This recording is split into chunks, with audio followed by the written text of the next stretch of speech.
सबसे painful truth तब समझ आता है जब आपको रियलाइज़ होता है कि कोई इंसान आपके पास प्यार से नहीं, सिर्फ अपनी प्रॉब्लम से भाग कर वापस आया था।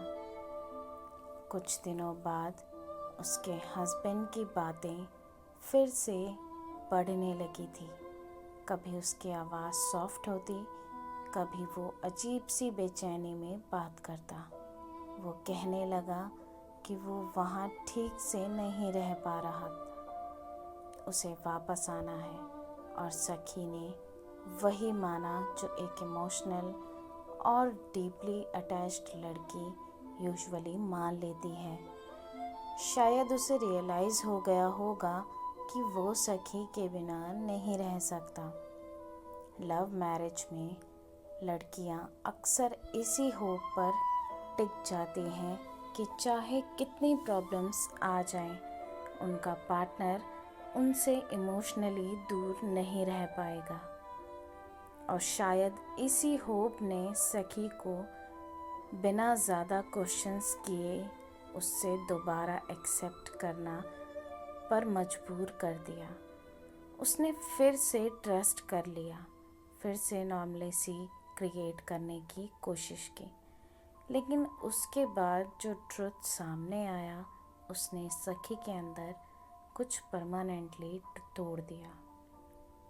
एक दिन माँ बेटे की किसी छोटी सी बात पर बहुत बड़ी आर्ग्यूमेंट हो गई और उसी आर्ग्यूमेंट में पहली बार सखी को वो सच सुनने को मिला जो उसे कभी बताया ही नहीं गया था।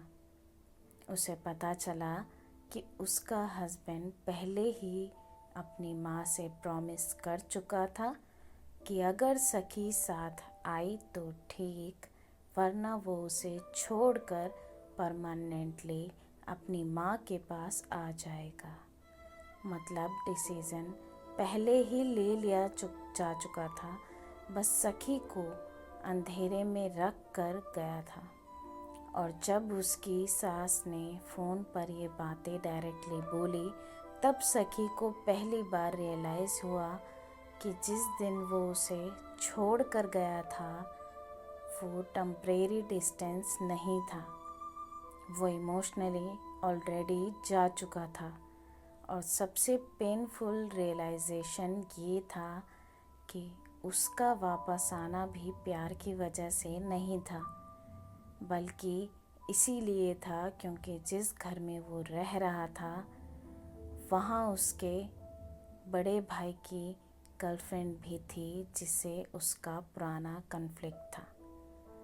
वो उस अनकंफर्टेबल एनवायरनमेंट में रह नहीं पा रहा था, इसलिए वो वापस आ गया।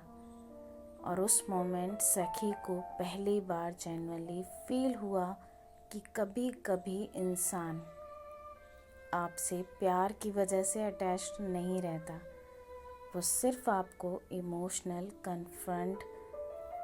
कंफर्ट जोन बना लेता है, जहाँ वो तब वापस आता है जब दुनिया उसके लिए अनकंफर्टेबल हो जाती है।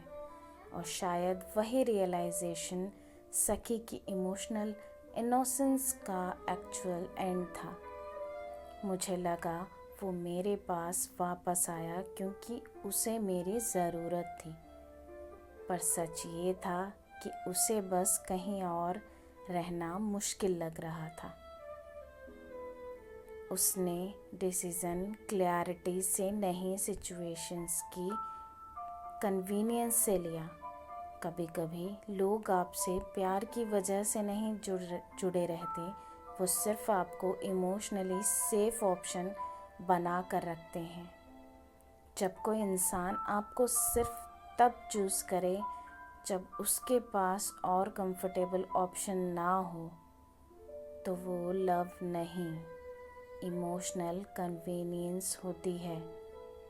अगर आपको बाद में पता चले कि कोई इंसान आपके पास प्यार से नहीं, सिर्फ अपने अनकंफर्टेबल सिचुएशन से बचने के लिए वापस आया था, तो आप क्या करते? एक और चांस देते? तुरंत इमोशनली डिस्टेंस हो जाते? सच जानने की कोशिश करते हैं या सिर्फ चुप रहकर सब ऑब्जर्व करते हैं। अगर आपने भी कभी किसी को दिल से चाहा है तो चैनल को सब्सक्राइब करें। यहाँ हर दर्द की आवाज़ मिलती है।